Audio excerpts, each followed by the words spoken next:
What's up, fight fans? Welcome to Mr. Mustache MMA News. Today, I want to discuss last Saturday's UFC Fight Night, the first event of 2025. But guys, before we get into it, don't forget to hit the like and subscribe button to continue getting more MMA content by yours truly to help the channel grow. All right, guys, getting right into it, starting from the top, Mackenzie Dern subs Amanda Ribas in their highly anticipated rematch in the main event in the third round. Pretty much right at the end of the third round. A massively back and forth contested fight. First round, Dern dominated with top control throughout the first round. And then in the second round, she was able to get the takedown, but Amanda Ribas was able to reverse that position, get top control herself, and then pretty much control the rest of the round in that fashion as well. Going into the third, a little bit of back and forth, a lot of scrambling, but then Ribas, you see herself get overconfident and get caught in that armbar, and just it was a wrap.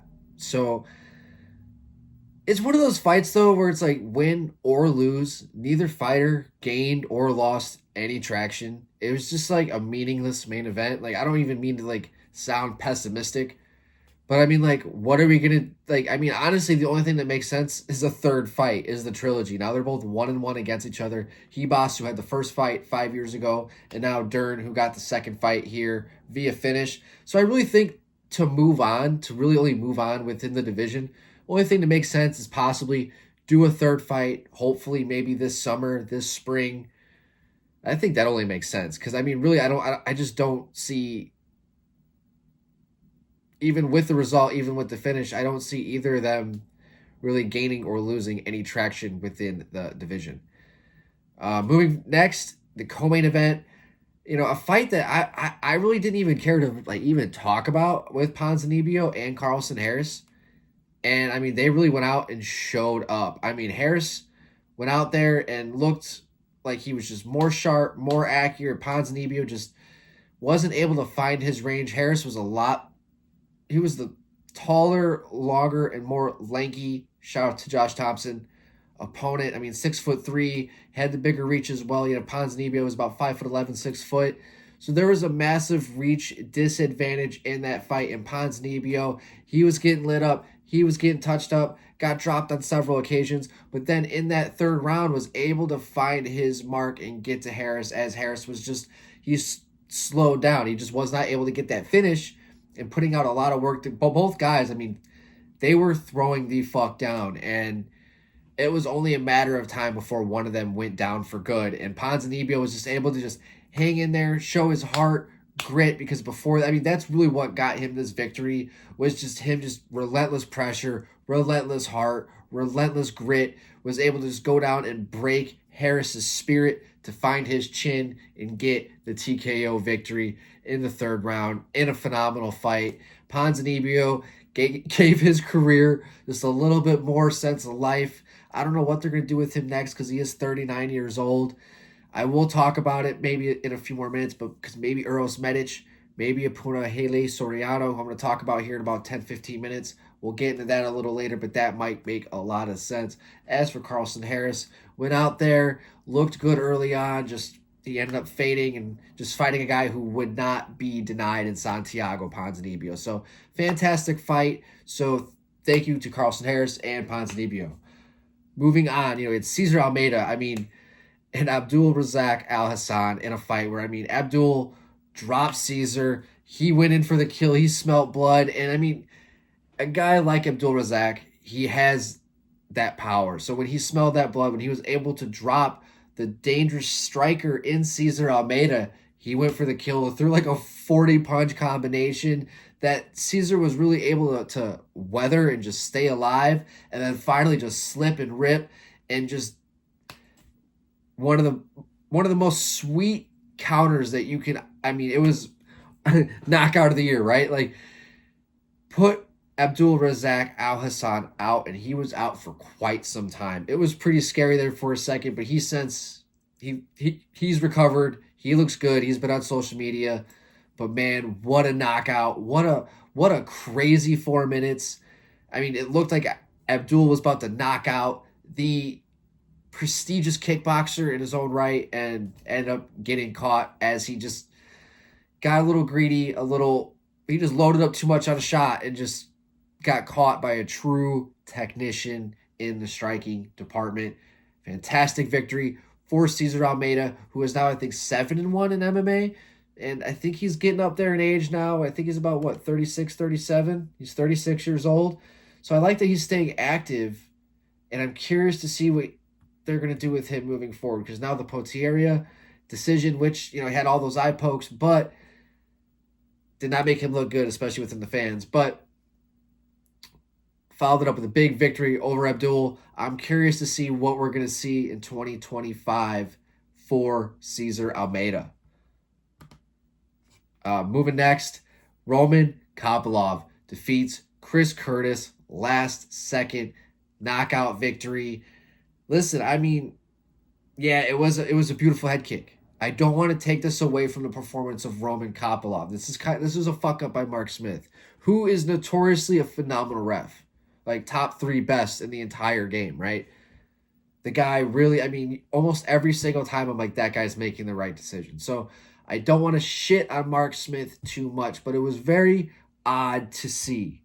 It was weird. Didn't take points away in the second round when Kopylov committed the fouls. I think it was a eye poke and a groin strike in moments where Chris was finding massive success and leading towards a possible finish, but we'll never know.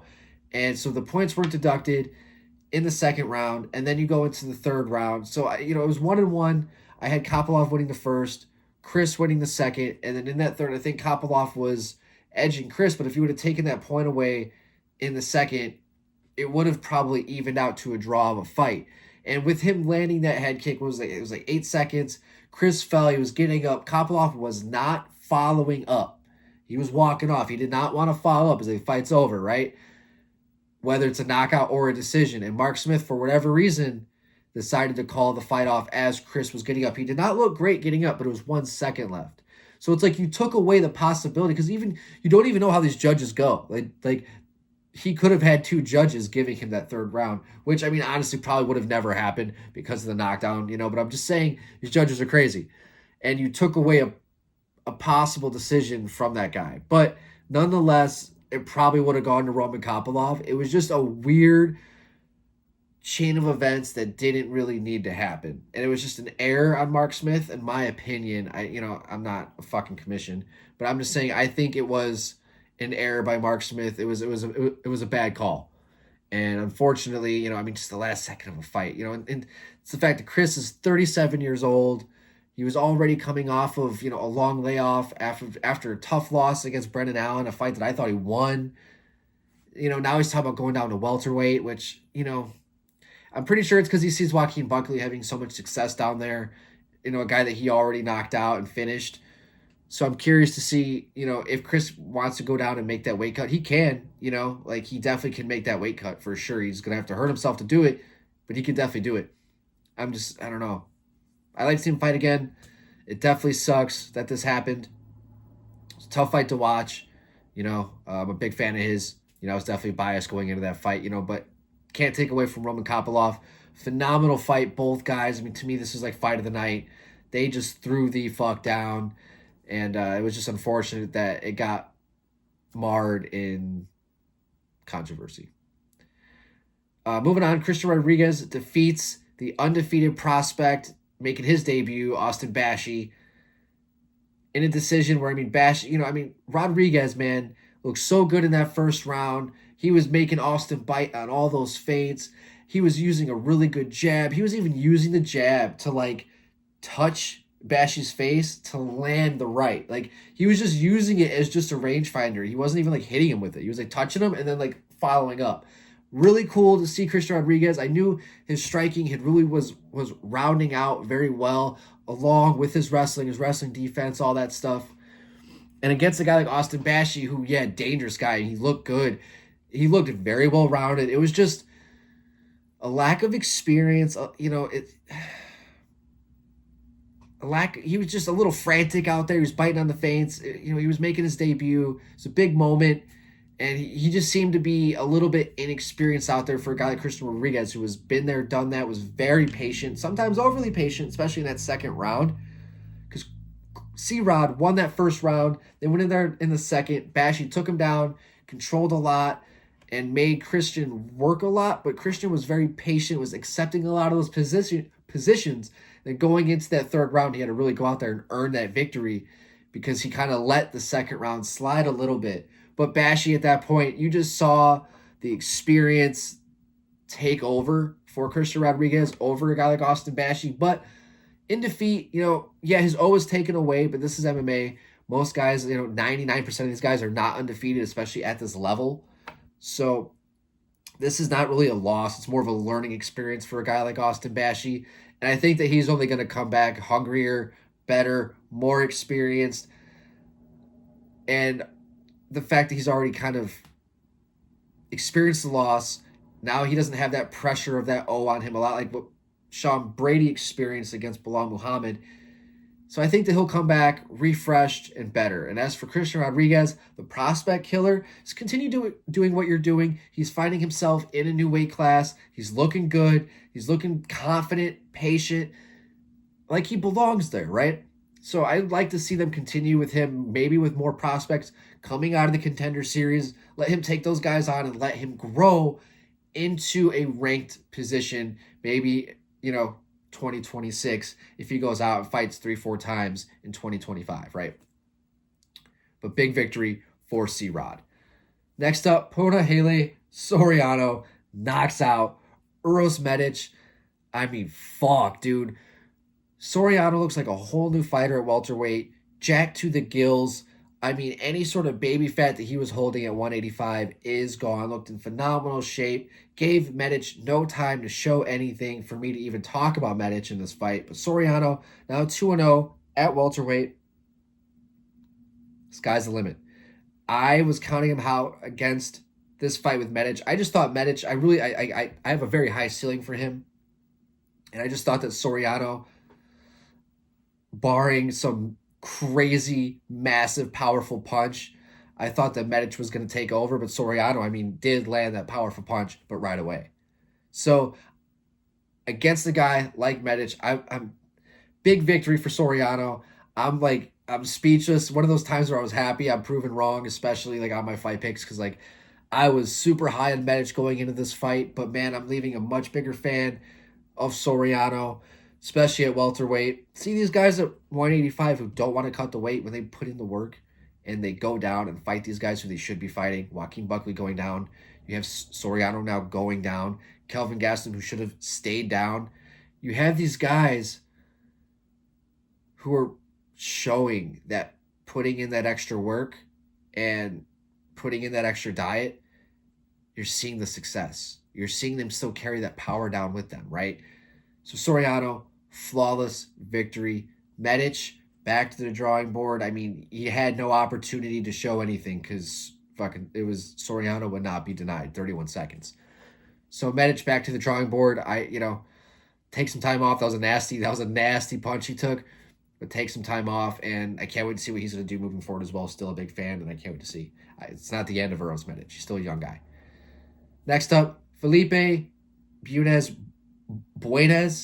stuttering today, defeats Jose Johnson, submission. Where you have Jose Johnson looked so big for flyweight. Who missed weight? Was it Johnson? Because, the dude is massive. 6 foot. He was big, strong, fast, powerful, and it looked like Buenas was in massive trouble early on in that fight.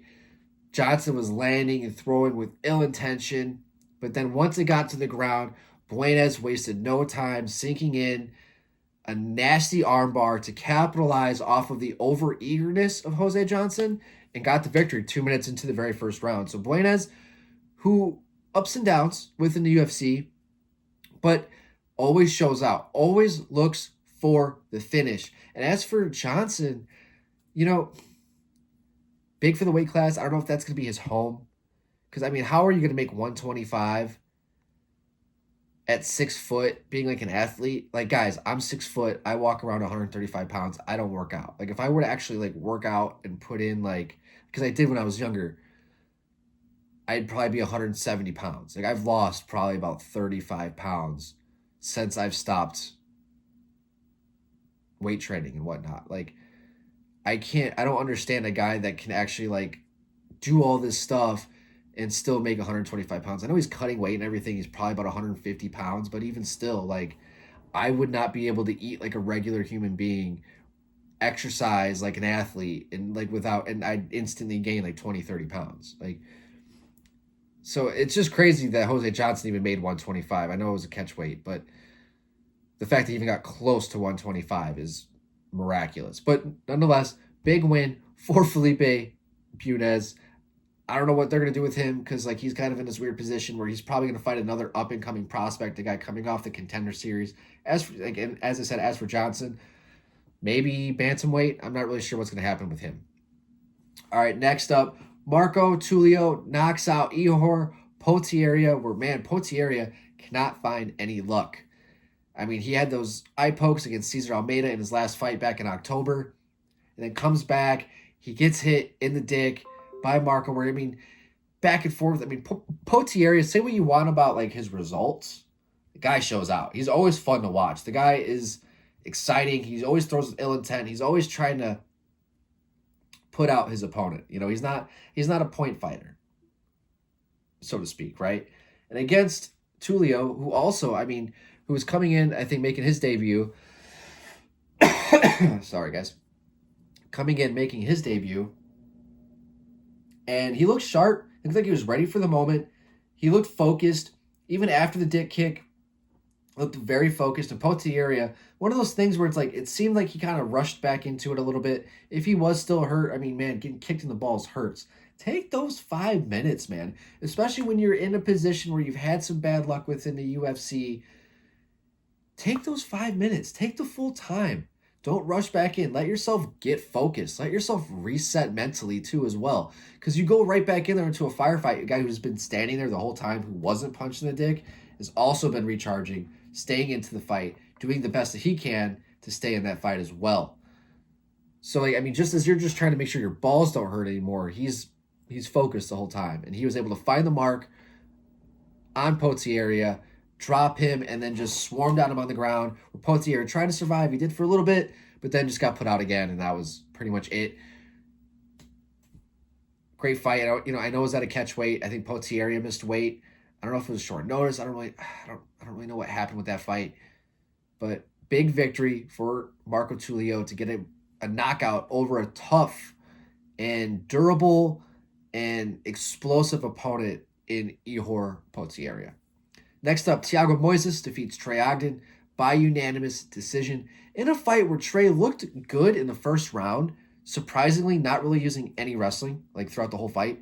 And he mixed up the striking well enough in the first round to throw Moises off. I think Moises was really expecting a heavy takedown style from Ogden. So you saw Moises being very patient, methodical, and he lost the first round, kind of gave up the first round. And then you see him start making Ogden pay. He's like, all right, if you're not going to wrestle me, like, all right, let's start playing this game. He starts making Ogden pay throughout the fight. But as Moises, he outclassed rounds 2 and 3 to get the victory over Ogden. You see Ogden after the fight had his massive, like, swelling in his bicep, right? Looked like he had some sort of tear. So I don't know if that happened early on in the fight, that happened later on in the fight, because you definitely saw Trey just fade. He just wasn't the same guy throughout the fight. So we don't know maybe if he wasn't throwing the takedowns because he blew his bicep out early and he was just kind of fucked from Jump Street. I'm not really sure how that happened, but a guy who is so good with his top pressure and his wrestling, it was surprising to see him not really utilize it so much. And I'll be talking about that again, too, in my next fight with Preston Parsons, but very surprised to see him just not try at all when it came to the wrestling department against a guy like Thiago Moises. And even though that guy is a black belt on the ground, I thought that Ogden, at his size, is a big dude for lightweight. I thought he could have utilized that more, but I'm curious to hear more about his bicep injury. Moving on next, Jacoby Smith knocks out Preston Parsons 1 minute 13 seconds in the very first round in his debut. I mean, my God, Jacoby Smith looks fucking good. Now, I will say Preston Parsons did not shoot for a single takedown, did not throw any takedowns. Like, you know what, I'm gonna stand and trade with this guy. I thought that was the biggest mistake. That was hard to watch because you have a clear path to success against the guy who's green, right? Even though he's 9-0, he's like, no, I'm gonna stand and trade, and against that guy's like highest attribute in boxing. Now, I know Jacoby Smith, very good in the wrestling department as well. OKC, I think he went to, or OK State. I'm not. Is it Oklahoma State or OKC? I'm not sure. I think OKC. I'm thinking of Thunder. My God. But he was a really highly decorated wrestler, and then just looks very good in the boxing department, and just put Parsons away with a phenomenal combination, and just welcome to the welterweight division. I already called up Bilal Muhammad, but I mean, hey, Israel Adesanya was champion 1 year after debuting. I think it was like 15 months after debuting. So, I mean, if this dude has a 3-0, 4-0, 2025, we could very well be seeing Jacoby Smith in a, he reminds me a lot of Jeff Neal. The way he fights, the way he throws his strikes, his boxing, the way his stance reminds me a lot of Jeff Neal. So 1 or 2 fights away, another big victory away from a guy, I mean, who could be fighting, Rafael Dos Anjos very soon. But, I mean, Punahele Soriano, Eros Medic, Carlson Harris, Santiago Ponzinibbio, a lot of other welterweights who are not ranked that fought on the same event. We very well could be seeing Jacoby Smith fighting one of those names very soon. So we have a very big name and prospect to watch out for Jacoby Smith. And as for Preston Parsons, yeah, you got finished in a fight, where you didn't get to show much, but this is, kind of like that definition where, it's MMA, you probably should have mixed it up a little bit. But I mean, fuck, dude, I'm not the one in there. I would have shot for a takedown. I don't know. Like, I would have not tried to find out right away. I would have tried to do what I can to lighten those punches up a little bit and zap that gas tank at Jacoby Smith. But hey, I'm not the one in there. Next up, you had Ernesta Karatskaya against Nicole Cagliari. It's the only one I didn't really watch a whole lot of, but what I do remember is seeing Ernesta was doing her best to utilize her reach. She had a massive reach over Cagliari, and she did her best to use that reach and just kind of fight at her length and kind of pepper her from the outside. But Cagliari did very well at breaking that distance, fighting a dirty fight, getting in the clinch, fighting against the cage, getting those takedowns, and making it a dirty fight. But Ernesta was able to find the split decision victory. But every time I was watching the fight, I didn't watch enough of it to judge it.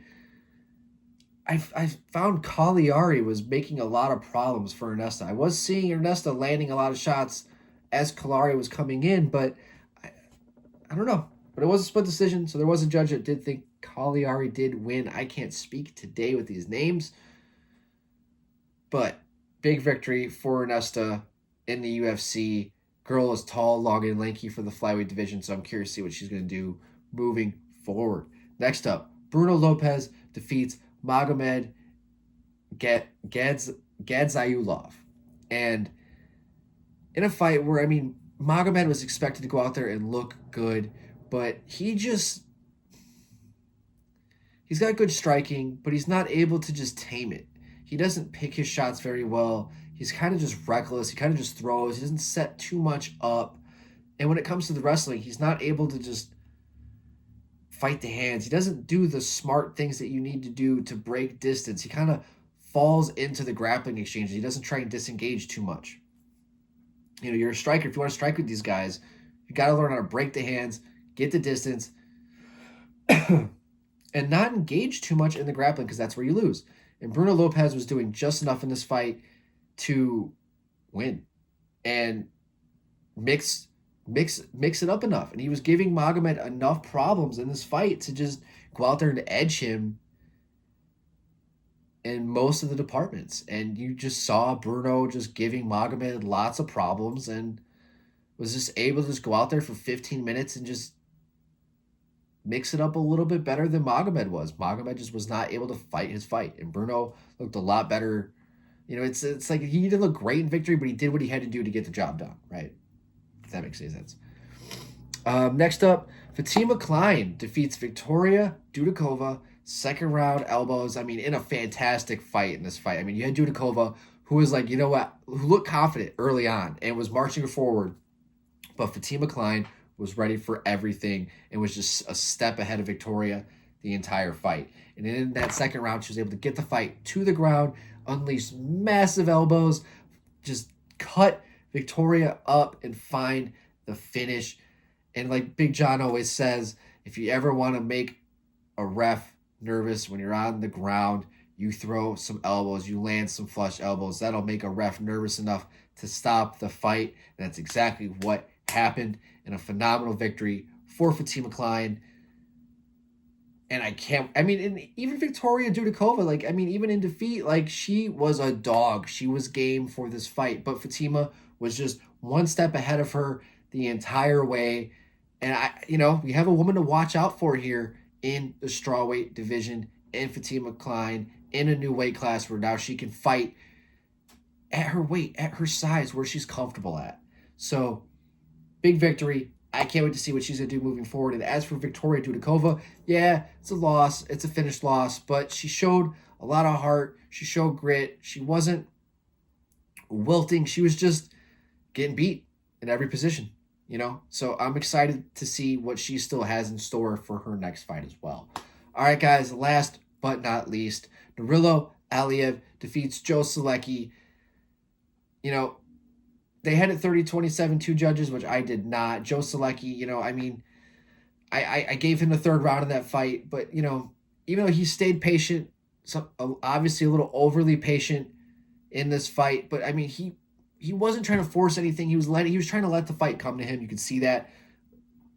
And all Aliev did have in this fight was his takedowns. In the striking department, Joe was getting the better of him in a lot of these boxing exchanges, but Aliev was threatening a lot of the takedowns, which was able to help with his striking as well. But those first two rounds, he was able to get the fight to the ground and just control Selecki and just dominate Selecki on the ground. But in that third round, you see that gas tank fade for Aliev, and Selecki was still there. He was still game, and he was able to start utilizing a lot of his own boxing, stop the takedowns, keep the fight on the feet. Maybe Aliev knew he had the first two rounds, so he was just trying to coast and survive. But Selecki was starting to find some good shots in that third round.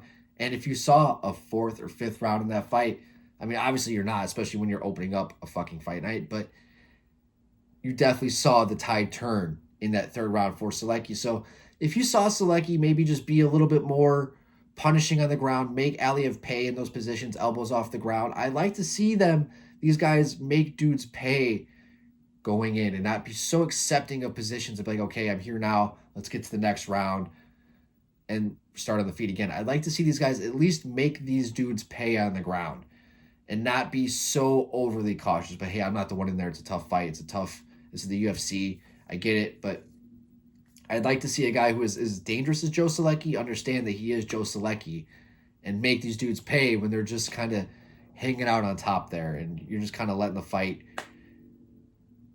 get by them. But yeah, that was the event.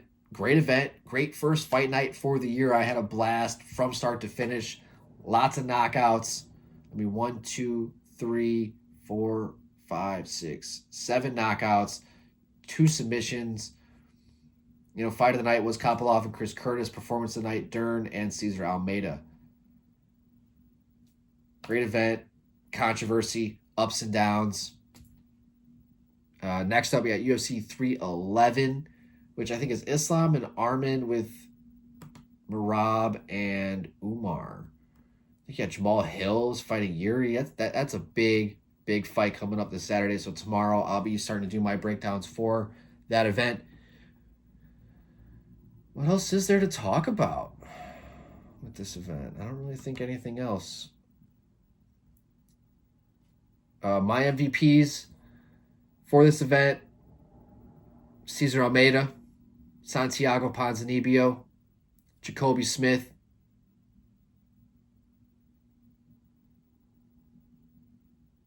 Punahele Soriano. Those are the 4 big ones. Shout out to those guys. Big wins, big victories, and people to look out for moving forward. But also honorable mentions: Roman Kopylov, Mackenzie Dern, both big fights. And, I got to say, there was a lot to take from this entire fight event, and with a lot of guys who started the year off with big victories, who can really capitalize on this moving forward, especially fighting in January. But guys, that's going to do it for today. If you even fucking made it this far, make sure you like and subscribe, because if you listen to my dumbass talk for this long, you should be a subscriber. But guys, that's going to do it for today. Mr. Mustache, MMA News out. Let's fucking go, fight fans.